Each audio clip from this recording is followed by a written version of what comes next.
Hey guys, I'm so happy to be with you guys again. I hope you're all doing well and feeling good and staying positive. Just remember, a little positivity goes a long way. If you can stay positive, it helps everyone around you to stay positive. So I thought it would be fun. I searched some stories that are just about love. They're uplifting. They're about making new relationships with people, getting a new perspective on life, and maintaining relationships with people that maybe you can't be with right now. Which I think we can all kind of relate to. So I'm going to go ahead and read some of these stories, but I hope you guys stick around at the end and take the time to comment and share some of your memories and your stories with us. So the first story I'm going to read is actually about a grandfather that no longer lives near his granddaughter, but finds a way to stay connected. So I hope you guys enjoy. I started reading to my first grandchild, Abby, not too long after she was born, and continued doing so until she started devouring chapter books on her own. Around the time she turned 4, technology allowed us to continue bonding through books as we read together once a week via Skype, the video computer hookup. My wife and I would buy 2 copies of illustrated classics and new releases or scour the library for a duplicate. Abby would have 1 copy in Pittsburgh, and I would read from another in Youngstown, Ohio. We would turn the pages together, and she would ask me what certain words meant. She would comment on the storyline or how pretty, handsome, scary, or brave the characters were. We finished each story by looking into the camera and saying, "The end." We did this until she was around 6, and boy, do I miss it. The act of reading together, whether she was sitting on my lap or 65 miles away, created a special bond that I'll always cherish, and one I believe she will as well. Now, even at 9 years of age, she still likes to jump up on my lap and read silently to herself. I just smile because I know I've helped nurture her love of reading, learning, and imagining. I hope one day as she starts reading to her own grandchildren and her children, she will whisper to them, "I remember when my buddy read to me just like this." So that was a nice story about just maintaining a relationship through distance, which is very relatable with all of us right now. Our next one is just kind of about a grandfather and his grandchildren and just keeping an open mind and sometimes gaining a new perspective. We have 7 grandchildren ranging in the age from 21 to 2. If I could only do one thing for them, it would be to help them be strong in spirit and make their way with kindness and compassion. Keeping that in mind helps me to do the same, because I believe children are watching and they will learn more from what they see you do, rather from your words. We talk about good karma, tolerance, acceptance, and keeping your word. I'm only one piece in the raising the child puzzle, but I will try my best to be the nurturing kind of influence my grandfather was for me. And I listen for them, and they are wonderful teachers as well. They keep me in the learning frame of mind. For example, once when we were hiking with my grandson, who was 5 at the time, he said he would lead because the one with the best sense of humor should always be the leader. And you don't get advice much better than that. So sometimes that we are able to get a new perspective and just some warmth from places that we don't expect. Just remember to always keep an open mind because that helps you feel happy and just positive. So I'm going to read another to you. My granddaughter has said her first word recently, and it's hi. It's that a terrific first word or what? That she says it to everybody and everything.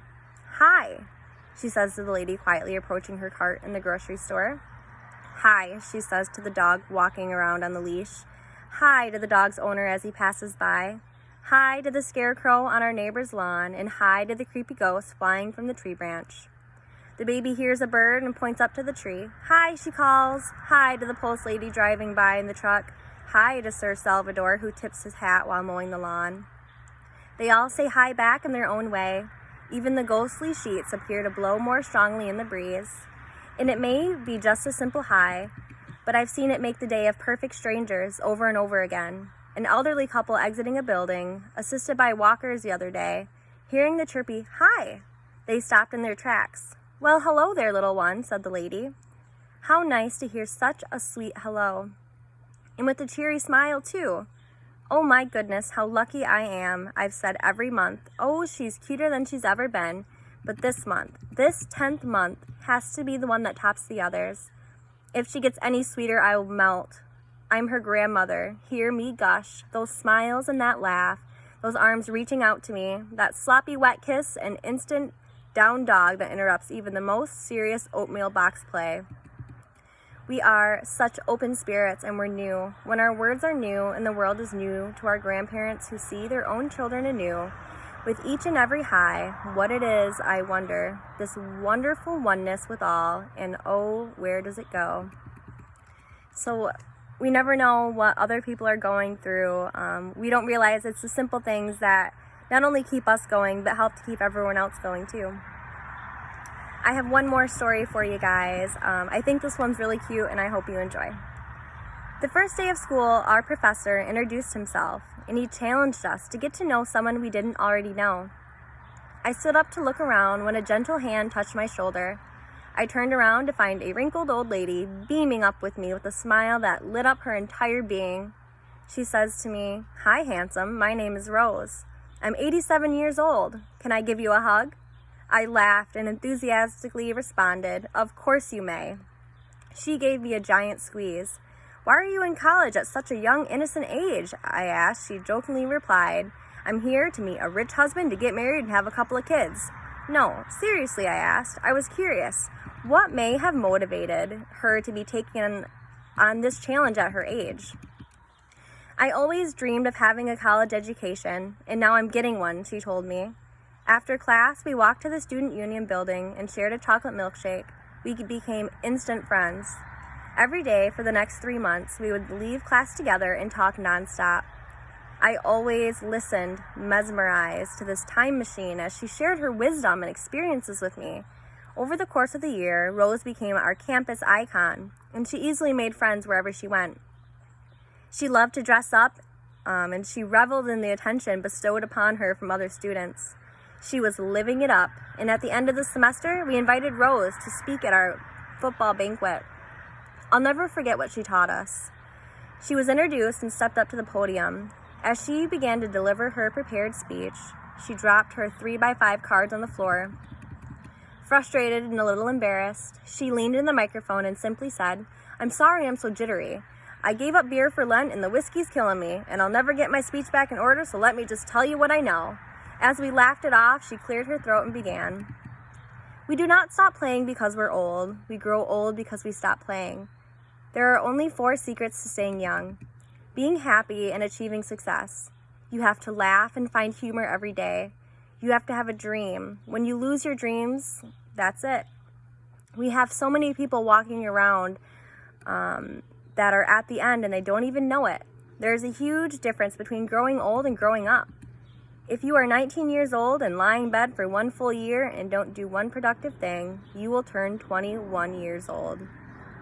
If I am 87 years old now and stay in bed for a year and never do anything, I will turn 88. Anybody can grow older. That doesn't take any talent or ability. The idea is to grow up by always finding opportunity and change, having no regrets. The elderly usually don't have regrets for what we do, but rather for the things we did not do. The only people who fear those are the ones with regret. She concluded her speech by courageously singing "The Rose." She challenged each of us to study the lyrics and live them out in our daily lives. At the end of the year, Rose finished her college degree that she had begun all those years ago. So, some words to remember. Growing older is mandatory, but growing up is optional. We make a living by what we get, and we make a life by what we give.